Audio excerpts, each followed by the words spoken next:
Good morning, Lincoln Lions. This is Mr. Conan. This is your daily announcements for Monday, June 1st, 2020. And yes, I have a guest with me today while his mom cleans her classroom. I told his mom that I would watch him for a little while. So if he's going to watch me, he's going to have to be on announcements this morning. Are you ready for announcements there, Mr. Ryland? Are you ready? Yes, sir. All right, here we go. We're going to start with the pledge. So every day we start with the pledge. Please stand for the pledge. So we're going to stand. We're going to face towards the flag right there. Make sure they can see it. Ready? 1, 2, 3. I pledge allegiance to the flag of the United States of America and to the republic for which it stands, one nation, under God, indivisible, with liberty and justice for all. Good job. Okay, have a seat back over there. Okay, we'll keep going. Now we go on to our Lincoln Spirit on 3. Ready? 1, 2, 3. Lincoln Spirit makes us proud, respectful lions above the crowd. Our spirit makes us try our best and challenges us to encourage the rest. So we have announcements for students today. As you know, we are not doing Leap Day this week, but you will be doing one of 3 things. There's obviously everyone's gonna get a letter about their next year's teacher. 2, they're going to get a video that goes possibly with their grade level, and then they're going to possibly do a Zoom with your class. So it's kind of up to your classroom teachers and who they do. So, okay, dude, if you're gonna be on the announcements, come sit over here so you can see. All right, here we go. Okay, there's a reverse parade, June 4th from 6 to 6:45. Drive by the front of the school with signs or just honk and wave. Say goodbye to your teachers and Mr. Conan. Then K5, we have report card handout on June 5th, 8 o'clock for kindergarten, 8:30 for first, 9 for second, 9:30 for third, 10 for fourth, and 10:30 for 5th grade. Now, if you have multiple siblings, you can choose any one of those times to come. If you don't come on Friday, June 5th, then we'll mail them in the mail. 6th graders, we're gonna celebrate you with a honkin' wave. That'll be June 5th at 12 o'clock. They'll be lined up on 26th Street as we all drive by and celebrate them. So teachers will have a staff meeting. I will try to do that on Monday, probably at 10:30. There are a few more packets Monday morning for you to look at from last week. I'll get those names to you soon. All right, talent show. We're working on getting that all finalized. We should start seeing some talent show stuff this week. And you'll get a link and we'll put it up on Facebook, and we'll also make sure we show some of it in our morning announcements. Rylan, do you have a question? Yes. Hey, class, I have a pool. You want to come all over? That'd be fantastic. You'll have to get a hold of some friends to be able to do that, have a pool time. All right. Today's parenting tip comes from Mr. Conan from the Momentous Institute on building resiliency. I have been giving you 5 tips over the last 5 days. We're on tip number 4. It's all about exercise. Rylan, do you like to exercise? Yeah. What do you like to do for exercise? Jump roping. Yeah, I know. I saw you today. You're already doing jump roping in the hall with me. That's awesome. Exercise can help you build up your physical energy to allow yourself to apply emotional and mental energy to daily stressors. So to build resiliency, work on exercise. All right. Next section is our Positive Warrior section. John Gordon, a well-known motivational speaker and author, talks about being positive, not because life is easy, but because life is hard. I believe we must continue finding the positives not only at home, but also outside the walls of our house. You may find a positive with a brother or sister or parent or guardian or someone you don't even know. So this first one I'm gonna do all week is gonna be me giving positives to the whole school. I'm gonna give 5 different positives about things that I love about Lincoln. The number one thing when I think about Lincoln is school culture. I think we try real hard for everyone to treat everyone with kindness, whether it is student to student, student to teacher, teacher to teacher, teacher to student, community member coming in. Hopefully in 5 minutes, you can walk into our school and determine that there is some great school culture here. And I know Mr. Moore is going to take that on forward, but I think school culture is what drives a great school like Lincoln. So I'll continue adding more to that, but that is my number one thing about Lincoln that I love is the school culture and how much we all try to work on getting along. All right, our book of the day. Each day we'll be reading a story for you from a list of Scholastic books. We have been approved to read. Today we have a special guest who's a former Lincoln Lion. It's JC's brother, Kendrick Kloiber. He'll be reading Creepy Carrots by Aaron Reynolds. At the end, we'll have either a challenge or some questions for you. Kendrick, are you ready?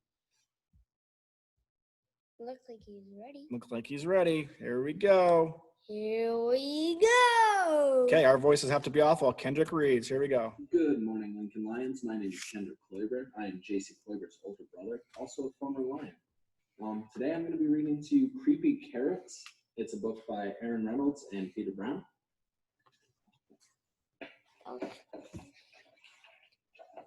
Jasper Rabbit had a passion for carrots, and the carrots that grew in Krakenhopper Field were the best, fat, crisp, and free for the taking.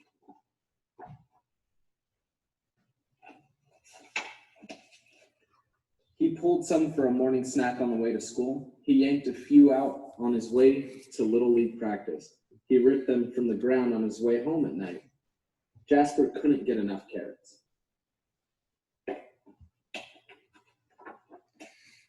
Until they started following him.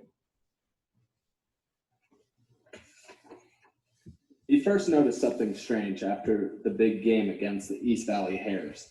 Jasper was about to help himself to a victory snack when he heard it, the soft, sinister tunk, tunk, tunk of carrots creaking. He turned, but there was nothing there. Just my imagination, he thought, but he hopped a little faster.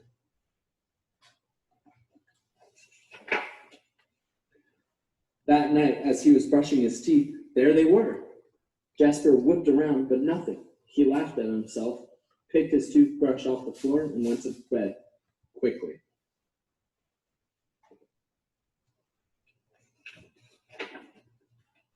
The next morning, he approached Krakenhopper Field slowly. He reached for 2 wild carrots. Nothing happened. He bit into one. Nothing happened. Woo, creepy carrots. It was ridiculous.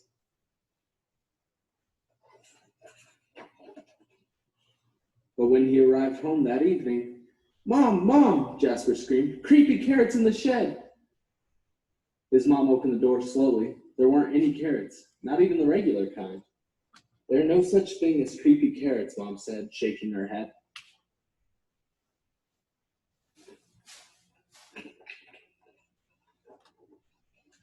Later that night, as Jasper laid in bed, he heard it, breathing, terrible carroty breathing, in there on his wall.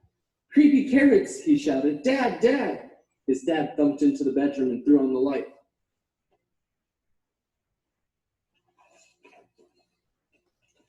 They searched under the bed, no creepy carrots. They looked through the closet, no creepy carrots. They opened the dresser drawers, no creepy carrots. "Just a bad dream, son," his dad, shaking his head. "Now go to sleep." That wasn't going to happen.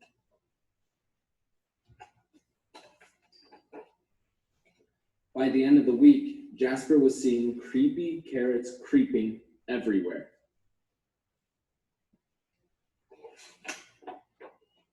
Jasper knew his parents are wrong. Creepy carrots were real, and they were coming for him. But they couldn't get him if they couldn't get out.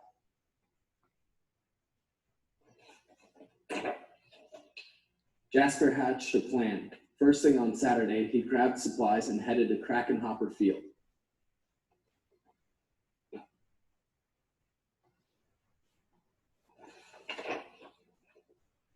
As the sun finally set across Krakenhopper Field, Jasper Rabbit smiled. On his way home, there was no tunk, tunk, tunk. There were no carrot-shaped shadows. His plan had worked. No creepy carrots would ever get out of that carrot patch again.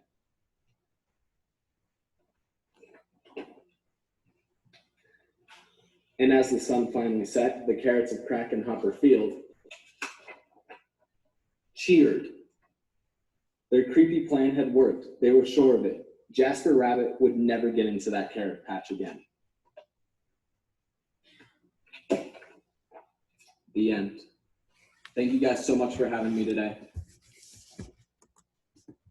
All right, thank you there, Mr. Kendrick Kloiber. What a great story that he had for us about creepy carrots. There was kind of a twist at the end. What was the twist at the end of the story? Ryan, what was the twist? Do you know what the twist was at the very end? Yeah. What the carrots actually want? Who they want to leave them alone? Jasper. Yeah, because he likes carrots, doesn't he? He kept eating them. Good. So your challenge today is to come up with a story that goes with an animal that likes a certain type of food and create your own story. Kind of like creepy carrots. Rylan, do you have an idea? Yeah. What's your idea? I know spiders eat bugs, but most spiders don't bring webs. You're right. So you have a very good start to the beginning of a story. All right. The last part is a motivational song of the day for remote learning. If you'd like to nominate a song, I'm going to nominate all the songs this week. I'm going to go through and give you songs that I think go with Lincoln all week long. So the last 5 songs. And here's why I'm choosing this song. So it's definitely connected to Lincoln. We've built a house where everyone is accepting and kind to everyone else. Built around school culture. This needs to continue, and I believe Mr. Moore is the perfect principal to do so. So let's listen to the remix of Flo Rida's song, My House, while Rye and I are going to dance. And back by popular demand, I have my COVID hair, and we're going to stick it up. Rylan, get your hair up, too. Make sure it stands up. I don't have any. I know, your hair looks better than mine. So here we go. Got my COVID hair up. Here we go. We're going to play the song. We're going to do a little dance to go with it. Okay, we're going to get our hair to dance. Ready, set, go.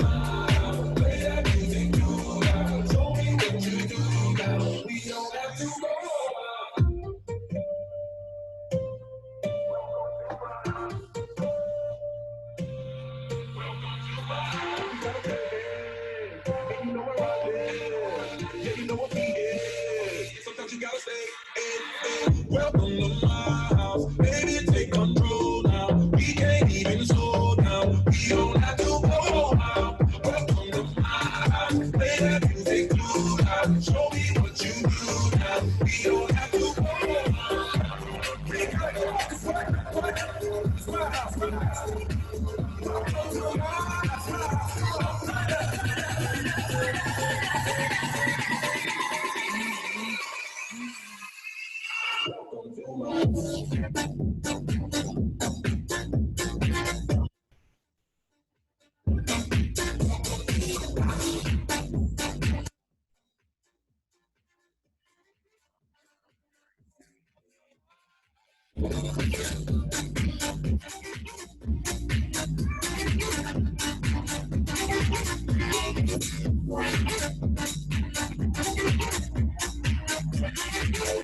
Go be a positive warrior and go Lion Pride. Yeah!